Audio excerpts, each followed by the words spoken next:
دوسرا دروازہ توڑنے کی کوشش کر رہے تھے۔ ایک عورت دریچے کے قریب کھڑی دہائی دے رہی تھی، ہمارا عاتقہ، جلدی آؤ، وہ سب اتر گئے ہیں۔ اس نے کہا امی جان آپ جائیں، انہیں دروازہ توڑنے میں زیادہ دیر نہیں لگے گی۔ اور تم، میں ابھی آ رہی ہوں امی جان، خدا کے لیے آپ جلدی کریں۔ دروازے پر کلاڑیوں کی ضربیں اور حملہ آوروں کے نعرے سنائی دے رہے تھے۔ ہمارا بادل نخواستہ دریچے کی طرف بڑھی، لیکن ایک اور دھماکے نے اس کے پاؤں روک لیے۔ اس کے ساتھ ہی اسے لڑنے والوں کی چیخ و پکار اور تلواروں کی جھنکار سنائی دینے لگی۔ ہمارا چند ثانیے سکتے کے عالم میں کھڑی رہی، پھر اچانک اپنے ڈوبتے دل پر ہاتھ رکھ کر بیٹھ گئی۔ امی جان، اس نے آواز دی، مگر اسے کوئی جواب نہ ملا تو وہ اطمینان محسوس کرنے لگی کہ اس کی ماں جا چکی ہے۔ اس کے دل کی پکار اب یہ تھی کہ مجھے یہاں سے نکلنے میں تاخیر نہیں کرنی چاہیے، اب میں ان کی کوئی مدد نہیں کر سکتی۔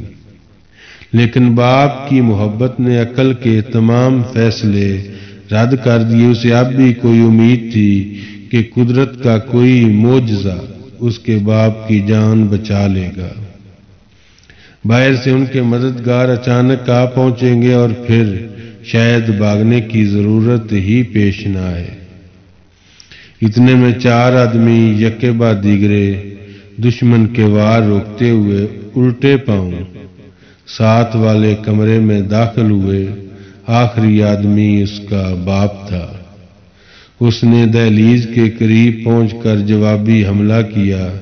حملہ آور 2 لاشیں چھوڑ کر پیچھے ہٹ گئے اور ایک نوجوان نے جلدی سے دروازہ بند کر کے کنڈی لگا دی۔ حملہ آور اب بھی دروازہ توڑ رہے تھے۔ اس کا باپ دیوار سے پیٹھ لگائے کھڑا تھا، اس کا لباس خون میں تر بتر تھا اور آنکھیں نکات سے بند ہوتی جا رہی تھیں۔ باقی 3 آدمی بھی زخموں سے چور دکھائی دے رہے تھے۔ ایک نوجوان جس کی گردن سے خون بہہ رہا تھا اچانک فرش پر گر پڑا۔ وہ اپنے باپ کو آواز دینا چاہتی تھی لیکن اسے زبان کھولنے کی جرأت نہ ہوئی۔ اس نے کمان میں تیر چڑھا لیا اور ٹوٹتے ہوئے دروازے کی طرف دیکھنے لگی۔